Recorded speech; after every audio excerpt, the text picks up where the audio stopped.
je considère que lorsqu'on est une personne malade, le Canada n'est pas forcément le meilleur choix. Tout le monde, j'espère que vous allez bien. Très rapide vidéo sur le système de santé canadien. Je voulais parler du cas de la petite Kelly, cette jeune étudiante internationale dans la région d'Ottawa-Gatineau qui est actuellement malade depuis le mois d'avril 2024. Son papa a poussé un cri du cœur sur TikTok. Je pense qu'en ce moment, c'est l'histoire qui nous brise tous le cœur. Donc, je vous mets un extrait de la vidéo de son papa.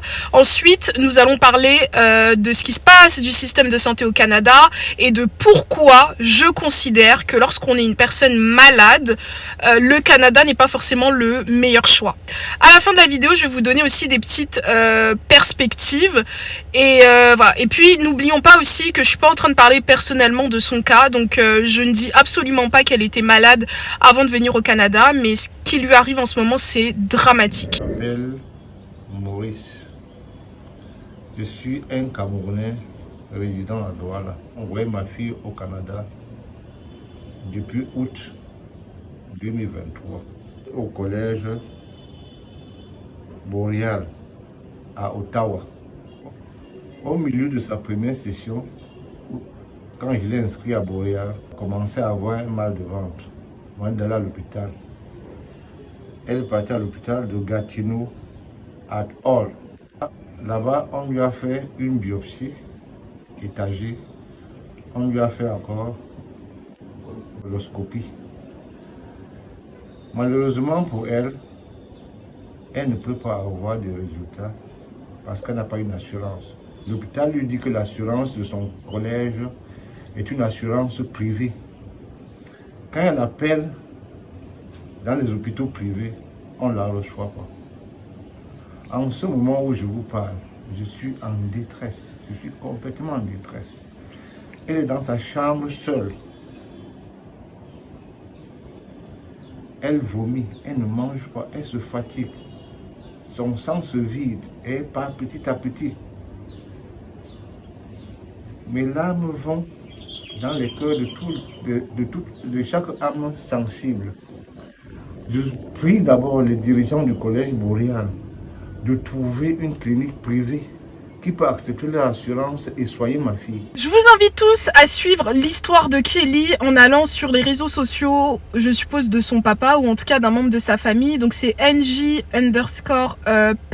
Si je me trompe pas, je vais vous mettre sur l'écran. Le souci, et c'est le souci qu'il y a au Canada, donc c'est par rapport au manque d'effectifs, au manque d'hôpitaux.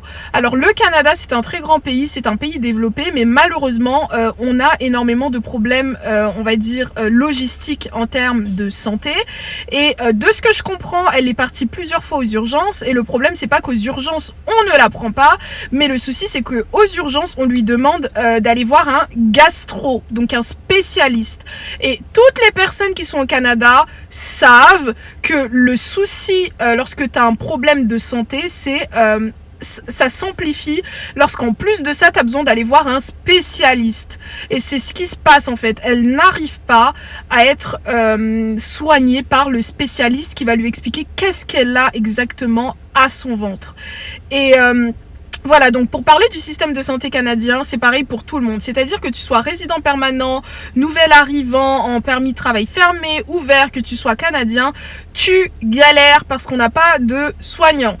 Je vais vous mettre un clip aussi qui a été tourné je crois que c'est le 15 janvier 2025, donc c'est extrêmement récent et c'est avant même que le papa de Kelly il parle de la maladie de sa fille sur les réseaux sociaux. Et là c'est dans une province anglophone du Canada, donc il y a un spécialiste qui a décidé d'ouvrir une clinique, donc c'est un médecin généraliste en indiquant à la communauté qu'il allait prendre pour patient 500 personnes. Et vous allez voir de vous-même qu'il y a beaucoup plus de 500 personnes qui se sont déplacées tellement il n'y a pas de médecin généraliste en fait. Il faisait de la queue dès 5h30 du matin dans le noir. Il gelait. Mais le froid n'était pas la seule amertume à Walkerton, Ontario, ce mercredi. Je suis totalement écœuré par notre système de santé. Le nouveau médecin acceptait les 500 premiers comme patients et les 500 suivants sur liste d'attente. Voilà l'état des soins au Canada en 2025, où des millions sont désespérés sans médecin de famille. Je vis ici depuis 8 ans. Venu d'Alberta, je n'en ai pas eu depuis mon arrivée.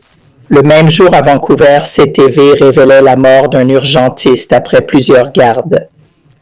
Donc, au Canada, c'est quasiment impossible de se soigner parce que quand tu veux avoir un médecin généraliste, on te dit qu'en fonction de là où tu vis, tu dois t'inscrire sur une liste d'attente de plus de 2 ans. Donc dans la majorité des provinces, vous pouvez regarder sur internet, la liste d'attente, elle est d'environ 4, 5 ans, voire 7 ans. Donc pendant ce temps-là, lorsque tu veux te soigner, tu n'as pas la possibilité de prendre rendez-vous en réalité avec un médecin. C'est très compliqué en tout cas, ou par coup de chance, tu peux avoir une place.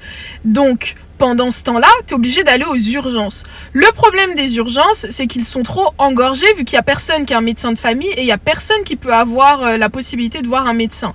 Donc tu vas aller aux urgences. Aux urgences, on va te dire, on va potentiellement te soigner ou potentiellement te donner des médicaments sous condition que tu puisses attendre 15, 16, 20 heures 24 heures même aux urgences. Personnellement, il y a environ 1 an et demi, je suis partie aux urgences parce que ma fille, elle était malade. On a attendu 17h30 aux urgences. On est parti le soir autour de 18h30, 19h. On est revenu le matin, il était 11h30.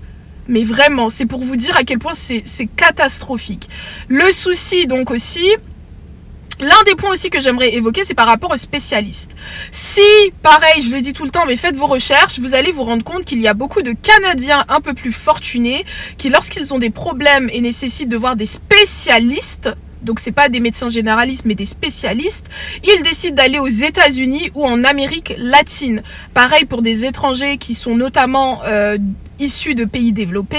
Pendant les grandes vacances, tu vas visiter ta famille, tu vas visiter ton pays, mais tu vas surtout aussi prendre des rendez-vous médicaux. Donc voir un généraliste, c'est encore pire. Donc c'est pour ça que si vous avez des maladies chroniques, le Canada n'est pas forcément le meilleur choix en termes d'immigration.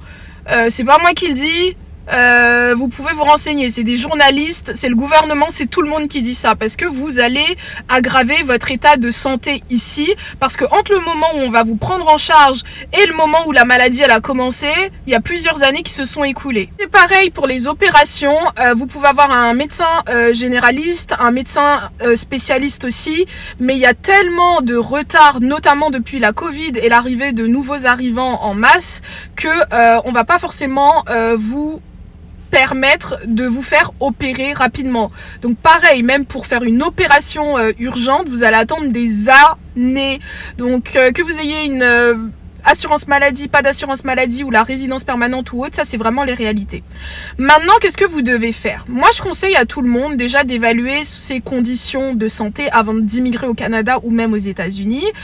Pensez aussi à là où vous allez immigrer, dans le sens où d'une province à une autre, le système de santé il est plus ou moins efficace. Ce que je conseille, avant d'arriver au Canada, faites votre check-up complet vraiment à l'hôpital, comme ça vous pouvez vous faire soigner avant de venir si possible. Demandez aussi à vos médecins de vous donner des ordonnances, demandez à vos médecins de vous donner des lettres explicatives, etc. Ça permet aussi à la pharmacie ou directement auprès de médecins au Canada qu'on sache que vous avez beaucoup plus rapidement au lieu de passer par plusieurs spécialistes inexistants, et donc ça va vous faire perdre énormément de temps. Donc si vous avez tous les documents, etc., bien évidemment que vous allez naturellement gagner beaucoup de temps. Une fois sur place, je vous invite à vous renseigner auprès des services de votre région, parce qu'il y a plusieurs alternatives.